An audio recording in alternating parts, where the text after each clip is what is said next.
Another day, another cake vlog. Ang team ng cake na gagawin natin ngayon ay Red Horse Inspired Cake. Ang lakas ng tama. Charot! Bali ang flavor ng cake ay chocolate chiffon cake with chocolate filling and chocolate crumb coating. Then ang size ng cake ay 6x6, 6 inches in height and 6 inches in diameter. Then ang size ng cake board ay 10 inches round. Bali ang gamit ko ng pampakinis dyan ay gold playing card. Alam nyo ba, nung nagsisimula pa lang ako sa baking, hirap talaga ako magpakinis ng icing sa cake. At ang gamit ko ng pampakinis nun ay offset spatula. Ganito itsura nun, oh.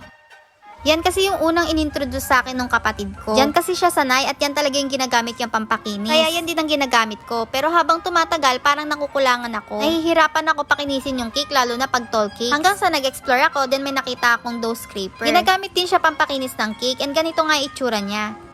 At nagustuhan ko nga yung scraper na yan, hanggang yan na yung madalas kong ginagamit. Kaso habang tumatagal, parang nakukulangan ulit ako. Parang masyadong malaki yung scraper. Hindi ko ma-scrape pag maliit na part lang yung gusto kong pakinisin. For example, pag may nadanggil akong icing. Siyempre,